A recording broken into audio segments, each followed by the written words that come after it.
name is Vivian. I saw Seussical last Saturday and stayed for the full show. I completed this response without using anyone else's ideas or words.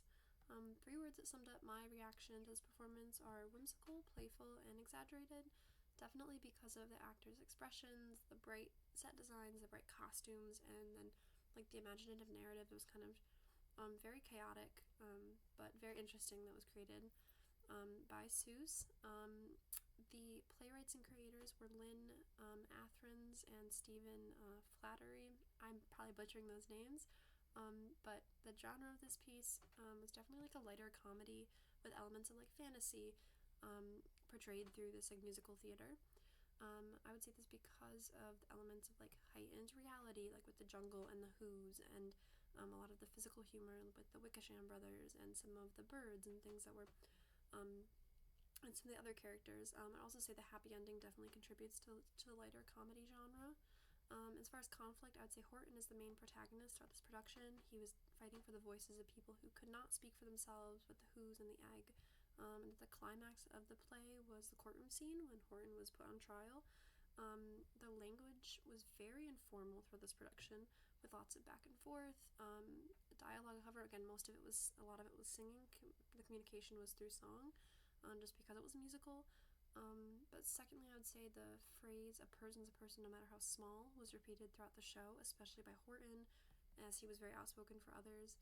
And then the word think, thunk, thunks, variations of that also came up, kind of as imagination was like demonized almost in the performance, but creativity like kind of like found like new ways to like shine through. The director was Tommy Lafrate, again butchering that, but the stage setup was a proscenium style, and I would say that overall the cast fit their roles fairly well, and they worked well as an ensemble. Fairly diverse cast with a lot of the main characters, like the protagonist Horton being BIPOC. I don't necessarily think that diversity is like necessarily like crucial for this specific performance, but it was definitely refreshing to see, especially because Binghamton is not a super diverse area. As far as the specific staging moment that stuck out to me was one where where Maisie was just convincing Horton to sit on the nest, so Horton kind of climbed up on there, and it put him in this position of like a little bit like higher up than everyone else, but he was immediately beat with some of the elements, and that kind of stuff. So it kind of showed like while he was doing what was like right or what he thought was right in the moment, he was kind of facing some like negative consequences of that, but he still stuck to it just because he was sticking up for people who couldn't stick up for themselves. So that was a moment that I felt like the staging definitely complemented his overall character as well. As far as actor specific though, I focused in on Grayson Weiss, who played JoJo throughout the show. Two thoughts about the actor's work. First, I would say that Grayson definitely embodied JoJo's childlike wonder, excitement, curiosity, and then I also felt like the actor really embodied JoJo's journey very well, showing like growth as like JoJo starts off a little more like shy, and a little bit more naive, and then becomes more assertive and stands up for himself throughout the show, first against his family and then against the general, and then ultimately like with those negative thoughts that the Cat in the Hat was trying to like evoke to show that he had the light like within himself the entire time.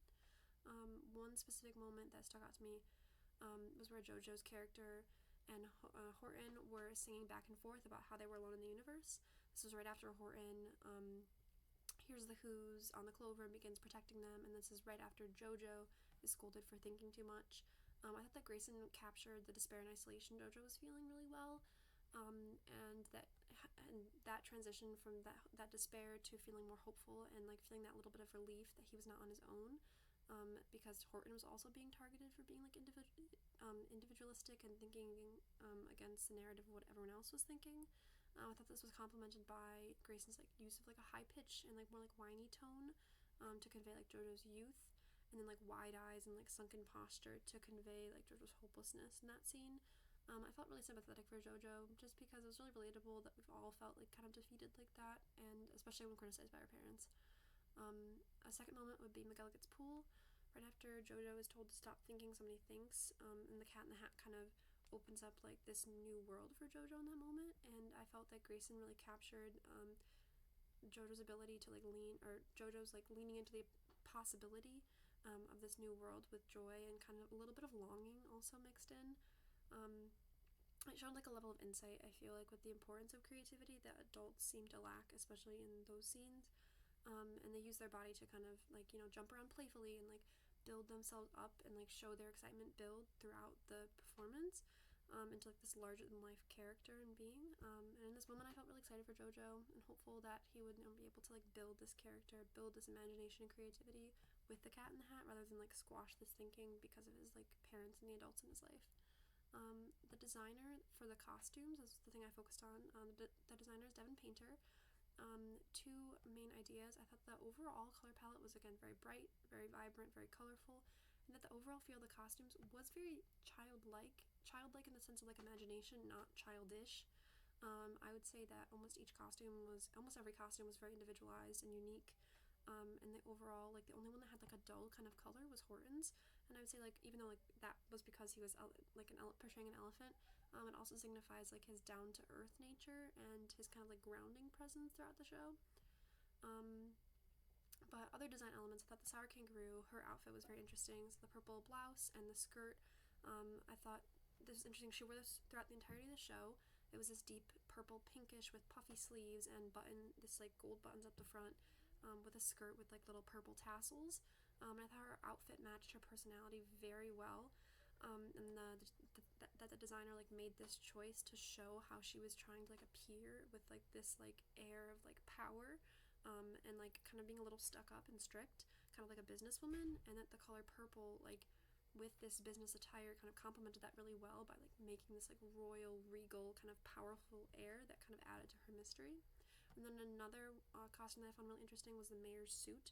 So it seemed that most of the entirety of the show, it was like this light baby blue color, with these like large pants that were kind of simultaneously really short and puffing out at the sides with white polka dots, with this little like kind of cropped blazer, suit jacket, and like funny looking bow tie. And I thought that the designer likely made these like the choices to kind of create like this like juxtaposition between like the bright cartoonish vibe of Who, well, like with the more like strict, and uptight kind of ridiculous nature like of the Who's versus like, or of the mayor versus like the Who's. So the clash between like the adulting, like adult nature of the mayor versus like the importance of like the chaos and the creativity and the imagination. But I think overall the artists worked really well together, and had a really collaborative performance as a whole.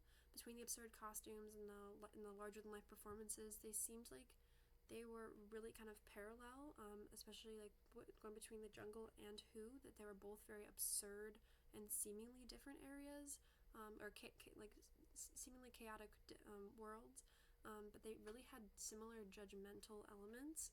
And I think overall this purpose was, and the artist wanted the audience to understand the importance of accepting individuals for who they are, knowing that they are different, and knowing they all have different things to offer, as well as not overlooking the importance of creativity and imagination. And I learned that even a production that's kind of like silly and fun, and like meant for kids, can be kind of entertaining, evoke joy, and have a little bit of an impact. So I really enjoyed that.